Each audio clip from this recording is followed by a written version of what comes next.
శ్రీ గణేశాయ నమః. శ్రీ గురు దత్తాత్రేయ నమః.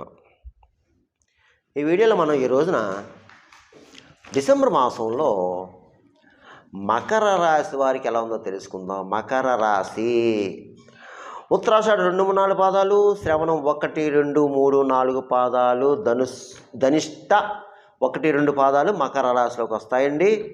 ఈ రాశిలో ఉన్న స్త్రీలకు పురుషులకు ఈ యొక్క డిసెంబర్ మాసంలో గ్రహ సంచారం బాగుందండి.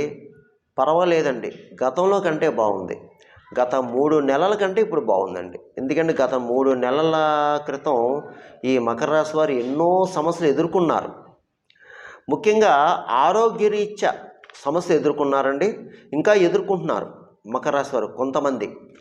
ఏం పర్వాలేదు, అయితే మీరు ప్రయాణ విషయంలో జాగ్రత్తగా ఉండండి, కొత్త వాళ్ళతో జాగ్రత్తగా ఉండండి, ధైర్యం ఉండండి. మిగతా విషయాలన్నీ బాగున్నాయి. కుటుంబ సఖ్యత బాగుంది. భార్యాభర్తల మధ్య కాస్త ప్రేమ అభిమానాలు ఉంటాయండి. అలాగే సఖ్యత బాగుంది. పిల్లల మీ సంతానం కూడా బాగుంటుంది. ఇకపోతే ధన విషయంలో మాత్రం ధనం సమయానికి చేతికి వస్తుంది సమయానికి. అయితే ఈ మాసం మీరు కాస్త రుణ ఒత్తులు కూడా తగ్గుతాయండి. అండ్ గతంలో కొన్ని ఒత్తులు ఉన్నాయి మీకు, ఒత్తులు తగ్గుతాయండి కాస్త, అంటే రుణ ఒత్తులు తగ్గుతాయి. ఇకపోతే బంధుమిత్రుల యొక్క ఆదరణ లభిస్తుంది మీకు ఈ మాసం. అలాగే పాత మిత్రులను కలుసుకుంటారు మీరు, వారితో సంభాషణ బాగుంటుంది. కొత్త ప్రదేశాలకు వెళ్తారు మీరు. అలాగే నూతన కార్యక్రమాలకు శ్రీకారం చుడతారు. అలాగే నూతన ప్రయత్నాలు ఫలిస్తాయి. గృహయోగం కనిపిస్తుంది. గృహ నిర్మాణం చేపడతారు. అంటే పూర్వం గృహ నిర్మాణం చేపట్టిన వాళ్ళు ఆగిపోతే ఇప్పుడు ప్రారంభించండి, మీరు సక్సెస్ అవుతారు. లేదంటే ఏదో ఒక స్థలం కొంటారు, ఏదో ఒక భూమి కొంటారు, ఏదో ఒక ల్యాండ్ కొంటారు. అలాగే వాహన యోగం కనిపిస్తుంది. పాత వాహనం మీ కొత్త వాహనం కొంటారు, లేదంటే డైరెక్ట్గా కొత్త వాహనం కొంటారు. అలాగే శుభకార్యాలు పాల్గొంటారు. శుభమూలక ధన వ్యయం కూడా అవుతుంది మీకు. అలాగే కొంతమందికి అయితే మీ గృహంలోనే శుభకార్యాలు జరగడానికి అవకాశం కనిపిస్తుంది. పెద్ద వాళ్ళని కలుసుకుంటారు, పెద్ద రాజకీయ నాయకులను కలుసుకుంటారు. మీరు మీ పనులు పూర్తి చేయించుకుంటారు. అలాగే కొన్ని బాధ్యతలు పదవులు స్వీకరిస్తారు. అయితే వృత్తిపరంగా బాగుందండి మీకు, వృత్తిపరంగా బాగుంది. ఎవరు ఏ వృత్తిలో ఉన్నా ఆ వృత్తిలో రాణింపు ఉంటుంది. కష్టపడతారు, పై స్థాయికి వెళ్తారు, ఫలితం కనిపిస్తుంది. అలాగే మీకు సంఘంలో గౌరవ మర్యాదలు కొందరు పరపతి పెరుగుతుంది. సంఘంలో పరపతి కూడా పెరుగుతుంది. కొంతమంది మిమ్మల్ని సలహా అడుగుతారు. మీరు ఇచ్చిన సలహా వారు పాటిస్తే వారికి మంచి జరుగుతుంది. అయితే మధ్యవర్తిత్వం మాత్రం పనిచేయదు. మధ్యవర్తిత్వం ఉండడం, సాక్ష్య సంతకం చేయడం, అబద్ధ సాక్ష్యం చెప్పడం. అలాగే ముఖ్యంగా ఈ మకర రాశి వారు పెద్దల పట్ల పెద్దల్ని గౌరవించాలి, గురువుని పూజించాలి. ముఖ్యంగా పెద్దవాళ్ళని, గురువుల్ని, బ్రాహ్మణుల్ని, వీళ్ళతో మర్యాదగా ఉండాలండి. మీరు ఈ భేదాలు పెట్టుకోకూడదు, దూషణ చేయకూడదు, అనవసరంగా నోటి ఎంత వస్తే అంత మాట్లాడకూడదు. వాళ్ళు పూజించండి. ఎందుకంటే మీరు ఏలినాడ్సల్లో ఉన్నారండి. కాబట్టి కాస్త జాగ్రత్తగా ఉండండి, కాస్త జాగ్రత్తగా ఉండాలి మీరు. ఇక ఆత్మవిశ్వాసంతో పనిచేస్తారు మీరు, మీ సంకల్పం నెరవేరుతుంది. అయితే కొన్ని అవరోధాలు అప్పుడప్పుడు వస్తాయి. అప్పుడప్పుడు అవరోధాలు వచ్చినా దాన్ని అధిగమించండి, అడుగు ముందుకు వేయండి. వస్తాయి కానీ అడుగు ముందుకు వేయండి. ధైర్యంగా ఉండండి, మనోనిబ్బరంగా ఉండండి, ఆత్మవిశ్వాసంతో ఉండండి. ఈ పని నేను చేయగలను, నేను ఈ సంకల్పం పెట్టుకున్నాను, అది చేస్తాను అని ఉండండి. అంటే నెగిటివ్ తీసిన పాజిటివ్ ఉండి మీరు సక్సెస్ అవుతారండి. తప్పకుండా మీరు సక్సెస్ అవుతారు. ఇకపోతే తీర్థయాత్ర ఫలప్రాప్తి, తీర్థయాత్రలు చేస్తారు, దైవ కార్యాల్లో పాల్గొంటారు, దైవ సంబంధించిన పనులు పూర్తి చేస్తారు. అలాగే మీకు కార్యసిద్ధి, వ్యవహార జయం, శత్రు జయం బాగుందండి. అన్ని విషయాలు బాగున్నాయి. ఏవి కంగారు పడవలసిన పని అయితే లేదు. అయితే కొంతమంది ప్రశ్న, అనుమానం ఏమిటి గురుగారు, ఎన్నో ప్రయత్నం చేస్తామండి, మేము ఎప్పటి నుంచో చేస్తాం, బాగుంటా లేదండి. ఇలాగైపోయింది, దేవుణ్ణి నమ్ము ఎన్నో పూజలు చేసేస్తున్నావు, ఏమీ లేదని. అయ్యా, నువ్వు ఎన్ని పూజలు పునస్కారాలు చేసినా అది కర్మఫలం, పూర్వజన్మ పాపకరం అనుభవించాలి. ఎవడనిపిస్తాడు? అనుభవించాలి, తప్పదు. కష్టాలు వస్తాయి, మానవుడికి వస్తాయి. అసలు మానవ జన్మే కర్మ, మానవ జన్మ కర్మ అనుభవించడానికే నీకు. అంతేగాని నువ్వు పుట్టిన దగ్గర నుంచి సచ్చే వరకు కూడా అంతా మంచి చేసాడు భగవంతుడు. మంచి జరిగేటప్పుడు మంచి చేస్తాడు, చెడు జరిగేటప్పుడు అనుభవించాలా.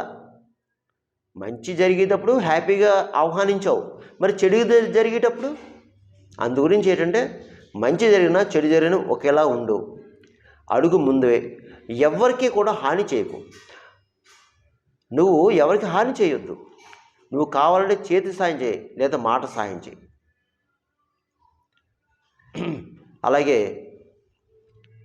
నడవక మార్చుకో, నడత మార్చుకో. ధర్మంగా ఉండు, అధర్మంగా ఉండకు. ధర్మబద్ధంగా ఉండు, న్యాయబద్ధంగా ఉండు. నీకు మంచి జరుగుతుంది, నీ కుటుంబానికి మంచి జరుగుతుంది. నీ చుట్టుపక్కల ఉన్న వాళ్ళని గౌరవించు, మర్యాదగా మాట్లాడు. నోటికి ఎంత వస్తుందో అంత దోషం చేయొద్దు. ఎవరు దోషం చేయొద్దమ్మా. దయచేసి వినండి.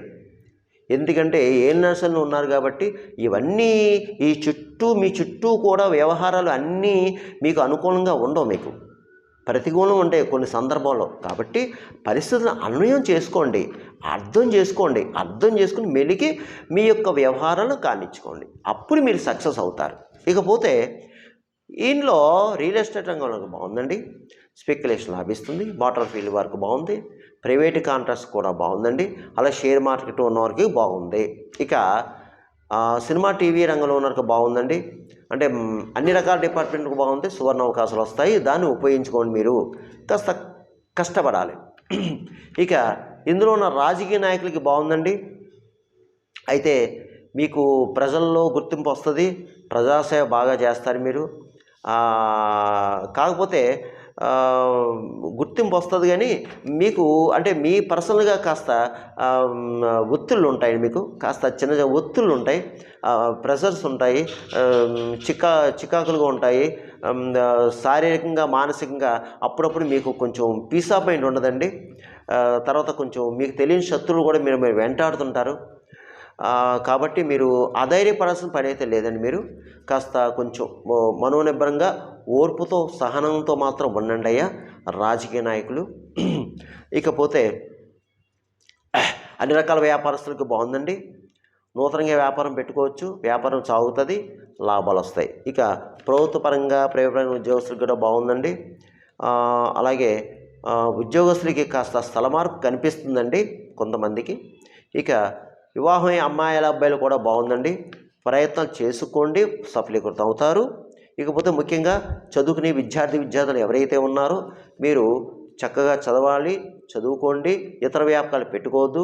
ముఖ్యంగా అమ్మాయిలు హైయర్ స్టడీస్కి వెళ్ళేవారు ఎవరైనా ఉంటే, అంటే ప్రభుత్వం సంబంధించిన ఎగ్జామ్స్ ప్రిపేర్ అవుతున్నారు కొంతమంది, గట్టిగా ప్రిపేర్ అవ్వండి, బాగా చదవండి, ఎగ్జామ్స్ రాయండి, పాస్ అవుతారు. ఇకపోతే నేను చెప్పిన ఈ ఫలితాలు, గోచార ఫలితాలు కేవలం 40% మాత్రమే. మిగతా 60% కూడా జన్మజాతకం మీద ఆధారపడుతుంది.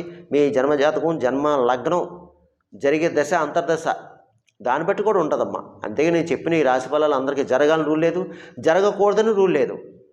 కొంతమంది కాల్ చేస్తున్నారు, గురుగారు మీరు చెప్పిన ఫలితాలు బాగున్నాయి, జరిగినాయని కొంతమంది జరగలేదు గురుగారు అని ఫోన్ చేస్తాను. దయచేసి నా వీడియో చూసే వీక్షలు గమనించండి. నేను ప్రతి వీడియోలో చెప్తున్నాను, ఇప్పుడు కూడా చెప్తున్నానమ్మా, దయచేసి గమనించండి అమ్మా. మీకు ఏమన్నా సలహాలు సూచనలు కావాలంటే కింద నెంబర్ ఉంది, అపాయింట్మెంట్ తీసుకోండి, మీరు కాల్ చేయండి, మీకు తగిన సలహా సూచనలు ఇవ్వడం జరుగుతుంది. ఇకపోతే ముఖ్యంగా ఈ మకర రాశి వారు నేను కొన్ని ముఖ్యమైన పరిహారాలు చెప్తాను, చేసుకుంటే మీకు తప్పకుండా మేలు జరుగుతుంది. అది ఏమిటి అంటే, మీరు ఈ మాసం శివాలయంలో ఒక సోమవారం అభిషేకం చేయించుకోండి అమ్మా. ఒక సోమవారం శివాలయం అభిషేకం చేయించుకుని ఆ తర్వాత పక్కనే అమ్మవారు ఉంటారు, కుంకుమ చేయించుకోండి. తర్వాత స్వయంపాకం ఇవ్వండి అయ్యగారికి, శివాలయం అయ్యగారికి స్వయంపాకం ఇవ్వండి. అది ఒకటి. తర్వాత మీరు శని భగవానుడికి తైలాభిషేకం చేయించుకోండి. ఒక శనివారం రోజున నవగ్రహాల దగ్గర శని భగవానుడికి తైలాభిషేకం చేయించుకోండి. తర్వాత మీరు ఆంజనేయ స్వామికి ప్రదర్శన చేయడం, అంటే శనివారం ఆంజనేయ స్వామికి ప్రదర్శన చేయండి. హనుమాన్ చాలీసా చదువుకోండి. ఇకపోతే మీకు గోవు కనిపిస్తే గోవుకి ఆహారం పెట్టండి, గడ్డి పెట్టండి. అలాగే పిచ్చుకలకి చిరుధాన్యం వేయండి, పావురాలకి జొన్నలు వేయండి, కుక్కలకి బిస్కెట్లు బ్రెడ్ పెట్టండి. భిక్షగాలు దొరికితే తప్పకుండా ఆహారం పెట్టండి అమ్మ. ముఖ్యంగా శనివారం భిక్షగాలు దొరికిన ఆహారం పెట్టండి, ఎంతో ధనాన్ని ఇవ్వండి. అలాగే శనివారం రోజున మీకు ఈ పారిశుద్ధ కార్మికులు ఉంటారు, రోడ్లు ఊడ్చేవాళ్ళు, క్లీన్ చేసేవాళ్ళు, పారిశుద్ధ కార్మికులు శనివారం కనిపిస్తే వారికి ఆహారం పెట్టండి. ఏదన్నా సరే అరటిపండు, బ్రెడ్డో, బిస్కెట్టో, లేకపోతే పెరుగన్నమో ఏదో ఒకటి పెట్టి ఎంతో కొంత ధనాన్ని చేతులు ఇవ్వండి. ఏలినాడ్స్ అనే ప్రభావం తగ్గుతుంది. ఇకపోతే ముఖ్యంగా ఈ మకర రాశి వారు మీకు ఈ డిసెంబర్ మాసంలో 4 ముఖ్యమైన పండగ పర్వదినాలు ఉన్నాయండి. మన యొక్క గ్రహ దోషాలు తొలగించుకోవడానికి భగవంతుడు ఇచ్చిన 4 ఉన్నాయి. స్వామి ఇచ్చింది తప్పకుండా చేసుకొని నేను చెప్తాను. అది ఒకటి, డిసెంబర్ 7 శనివారం సుబ్బారెడ్డి షష్ఠి అండి, సుబ్రహ్మణ్య స్వామి షష్ఠి అండి. ఆ రోజు మీరు ఎన్ని పనులున్నా ఎక్కడున్నా సరే వెళ్ళి చక్కగా సుబ్రహ్మణ్య స్వామికి పంచామృత స్నానాభిషేకం చేయించుకోండి. ముఖ్యంగా స్వామివారికి ఈ సుబ్రహ్మణ్య స్వామివారికి పంచామృత స్నానం అభిషేకం చేయించుకొని ప్రదర్శన చేసుకోండి. నాగదేవత పొట్టు ఉంటే, నాగదేవత పుట్ట ఉంటుందండి, ప్రదర్శన చేసుకోండి. పుట్టలో పాలు పోయండి, పుట్ట మనం బొట్టు పెట్టుకోండి. ఈ 7వ తారీఖు శనివారం సుబ్రహ్మణ్య స్వామి ఆరాధన, పూజ, అభిషేకం, అర్చన ఈ నాగపుట్ట చుట్టూ ప్రదర్శన చేయడం వల్ల జాతకంలో రాహుకేతు దోషాలు పోతాయి, కుజదోషం పోతుంది, శని దోషం హరింపబడుతుంది. వివాహం కాని వారికి వివాహం అవుతుంది, సంతానం లేని వారికి సంతానం జరుగుతుంది. అలాగే వివాహం అయ్యి దంపతుల మధ్య కీచులాట పోతాయి, అన్నీ జరుగుతాయి. ఇకపోతే రెండవది వచ్చి ఆదివారం 8వ తేదీ డిసెంబర్ 8 ఆదివారం అందరికీ సెలవు. ఆ రోజున కాలభైరవ అష్టమి అండి. చక్కగా కాలభైరవ స్వామి అభిషేకం చేయించుకోండి దేవాలయం వెళ్ళి. స్వామివారికి ఇష్టమైంది ప్రీతి, మన పనులు జరగడానికి స్వామివారికి కాలభైరవ స్వామికి వడమాల వేయండి. ఆయనకి ప్రీతికరమైన రసం ద్రాక్షరసం, నల్ల ద్రాక్షరసం 1 లీటర్ నల్ల ద్రాక్షరసం అభిషేకం చేయండి. పంచామృతాలు ఎలాగా చేసుకోండి, దాంతోపాటు ఇది ఇంక్లూడ్ చేయండి.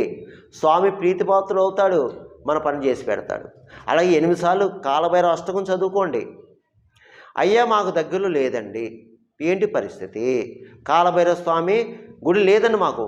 సరే, శివాలయం ఉంది కదా, మీ పక్కనే శివాలయం ఉంది, శివాలయంలో అభిషేకం చేసుకోవయ్యా.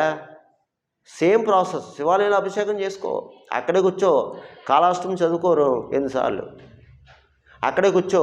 వడలు నివేదన పెట్టి చేసి ఎవరికైనా పంచు, కుక్కకు పెట్టు, అంతే. ఇకపోతే లేదు ఇంట్లో చేసుకోవయ్యా, కాలభైరవ స్వామి ఫోటో తెచ్చుకుని ఇంట్లోనే పూజ చేసుకో చక్కగానే. కాలభైరవ అష్టమి 8 సార్లు చదువుకో. ఇకపోతే 3వది డిసెంబర్ 13 త్రయోదశి శుక్రవారం హనుమత వ్రతం అండి. చక్కగాని ఆ రోజున మీకు ఎన్ని పనులున్నా సరే అందరూ కూడా చక్కగా ఆ రోజున ఆంజనేయ స్వామి గుడికి వెళ్ళండి, ఆకుపూజ చేయించుకోండి, సింధూర పూజ చేయించుకోండి, చక్కగా వీలైతే అభిషేకం చేయించుకోండి, ప్రదక్షిణ చేయండి. అక్కడే ఏక ఆసనం మీద కూర్చుని ఎర్రటి వస్త్రం మీద హనుమాన్ చాలీసా 41 సార్లు పారాయణం చేయండి అయ్యా, 41 సార్లు పారాయణం చేయండి. ఎందుకంటే 41 సార్లు పారాయణం చేస్తే సుందరకాండ పారాయణం చేసిన ఫలితం మీకు దక్కుతుందండి అయ్యా, దక్కుతుంది. మనకు జాతకంలో ఏలినాడు శని, అష్టమ శని, అర్ధాష్టమ శని, శనిలో శని జరిగేవాళ్ళు తప్పకుండా చేసుకోవాలి. ఆంజనేయ స్వామి కృప వల్ల తప్పకుండా శని భగవానుడు శాంతిస్తాడు, ఆయనకి ఇష్టం శాంతిస్తాడు, మీ పని ముందుకెళ్తాయి. ఇకపోతే చివరిది 4వదండి చతుర్థి డిసెంబర్ 14 చతుర్దశి శనివారం దత్త జయంతి. తప్పకుండా మీకు దగ్గరలో దత్తాత్రేయ గుడికి వెళ్ళండి, అభిషేకం చేయించుకోండి, లేదా అర్చన చేయించుకోండి, ప్రదక్షిణ చేయండి, దత్త చాలీసా చేయండి, దత్తాత్రేయ స్మరణ చేయండి, దత్త స్తవం చదువుకోండి, గురు చరిత్ర చదువుకోండి. ఇక్రాల భరద్వాజ మాస్టారు రాసినటువంటి గురు చరిత్ర చదువుకోండి. మీకు ఎన్ని వీలైతే అన్నీ చదవండి అమ్మా, ఇవన్నీ చదవండి. తర్వాత లేదండి అయ్యా దత్తాత్రేయ గుడి సాయిబాబా గుడికి వెళ్ళవయ్యా, సాయిబాబా గుడికి వెళ్ళి అక్కడ చదువుకో, ఆయనే కదా గురువే కదా. సాయిబాబా గుడికి వెళ్ళు, దక్షిణామూర్తి దగ్గరికి వెళ్ళు, రాఘవేంద్ర స్వామి దగ్గరికి వెళ్ళు. ఏదీ లేదు ఇంట్లోనే దత్తాత్రేయ ఫోటో పెట్టుకుని పూజించవయ్యా, చదువుకోవయ్యా అంటే సరిపోతుంది. నువ్వు గురు ఆరాధన చేయడం వల్ల, దత్త జయంతి రోజున గురు ఆరాధన చేయడం వల్ల జాతకంలో గ్రహాల యొక్క దుష్ప్రభావం తగ్గి మంచి ప్రభావం అవుతాయి. ఎందుకంటే గురువు యొక్క ఆశీస్సు అనుగ్రహం అంటే జాతకంలో 1,00,000 దోషాలు తీస్తాడు గురువు. అది నానుడి. చేయండి, మీకు మంచి జరుగుతుంది, శుభం జరుగుతుంది. సర్వేజన శుభం భవతు, శుభం భవతు.